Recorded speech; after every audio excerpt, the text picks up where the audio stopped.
Hello, WEEI. My name's Drew Celli, and here's my Red Sox knowledge video for the PodSox application process. Just to give you a little bit of who I am, I'm a 22-year-old college senior at Bryant University in Smithfield, Rhode Island.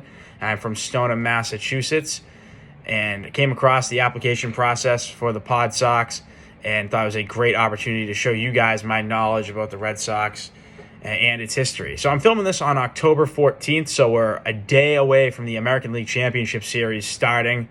So nothing about what's going to happen in the series. So this is pretty much about the season in the past up until this point, but very excited for the series starting tomorrow night as the Red Sox look to win their 5th World Series in under 20 years, which would be quite the accomplishment.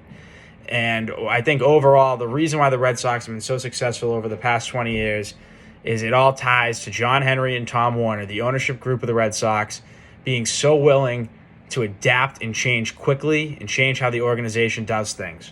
Let's take a look at some of the guys that have put championship teams together for the Red Sox. So starting in 2003, we bring on Theo Epstein after firing Dan Duquette in 2002. 2 years it takes Theo Epstein to win a World Series. Terry Francona, hired in 2004. First year, wins the World Series. Fast forward 2007, it's still the Theo and Francona guys. They win a second one. Then moving on to 2013. After Theo and Tito are fired after 2011, who do they bring on? Ben Cherington. His second year, he wins a World Series. Manager of that team, John Farrell. His first year, he wins the World Series. Move over to 2018. Okay, now you're in Dave Dombrowski's era. It's only his third year. So it took him only a year longer than Cherington and Epstein to win a World Series. Who's the manager? Alex Cora in year one. That's 3 first-year managers who won World Series for the Boston Red Sox. Fast forward 3 years later, here we are in 2021. Chaim Bloom in year 2 of his tenure as chief baseball officer, and Alex Cora in year 1 of stint 2 as manager. And the Red Sox 7 wins away from winning their 5th World Series in the last 17 years. So how does this all get done? Let's look at the 2021 season in particular. It starts in 2019. After firing Dombrowski, you bring on Chaim Bloom. We knew when Bloom came on, it was going to be about getting under the luxury tax and kind of retooling this team in a Tampa Bay style. But the only problem with doing that is you still had many star players that would never fit in on Tampa Bay. You had JD, you have Bogarts, you have Devers, you had Sale, who just had Tommy John. You knew he wasn't going to be back till this summer.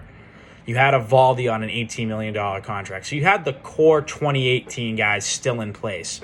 All right, 2020 is a lost season, but during the process, you saw parts of this 2021 team getting, pieced together. It starts with the Mookie Betts trade, obviously. At the time, we thought it was the worst thing that could have happened. We trade a reigning MVP. But we pick up Alex Verdugo, who's been a key piece to this run. And we put him in the outfield, we put him in the lineup. He's had his moments on the bases we hate seeing, but overall, a core piece to this 2021 roster.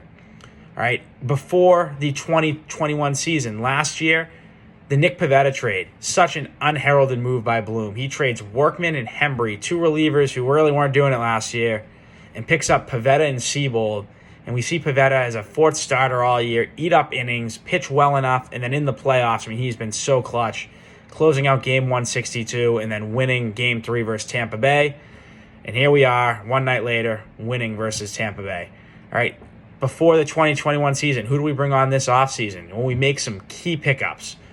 Kike Hernandez, 2 for 14 for a utility guy who never really got a shot with the Dodgers, but he showed with the Red Sox he can be an everyday player. He is having a great playoff so far.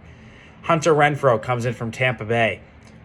Hits 30 home runs, leads the league in assists out of the outfield, and we still got him 2 years before he even hits free agency. He's going to be a core part of this team going forward. You don't even have to pay him that much for the next 2 years. All right, you make some tweaks to the bullpen. You bring in Adam Ottavino from the Yankees. Has he been what you thought? Maybe, maybe not, but he's been a reliable arm all year.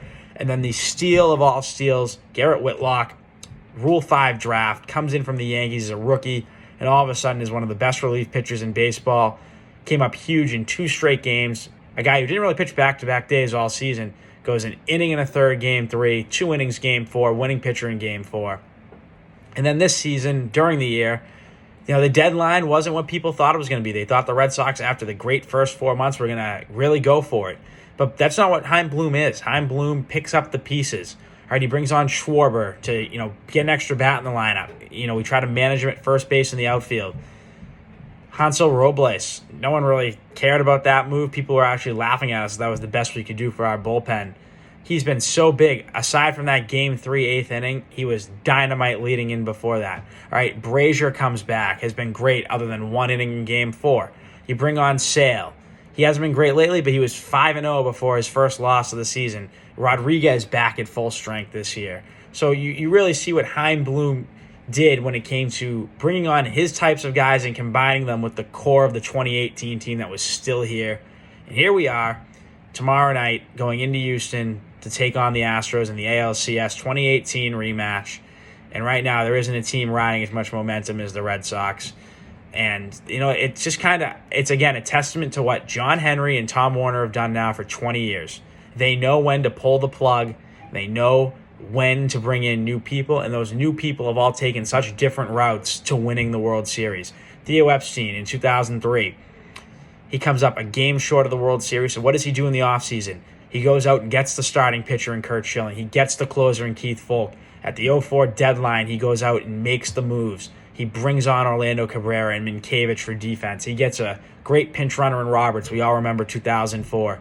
And they break the 86-year curse. 2007 was a Theo Epstein-built team. We saw it again in Chicago in 2016. It was the draft-hitting, by-pitching approach that he has always lived by.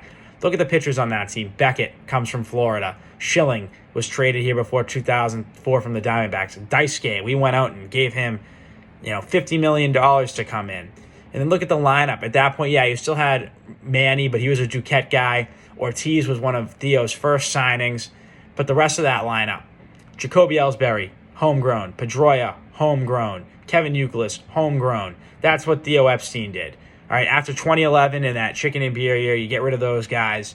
2013, you have Ben Cherington after a 65-win year in 2012. Bobby Valentine in and out after 1 year. Cherington takes a whole different route. Are we going to go after superstars? No.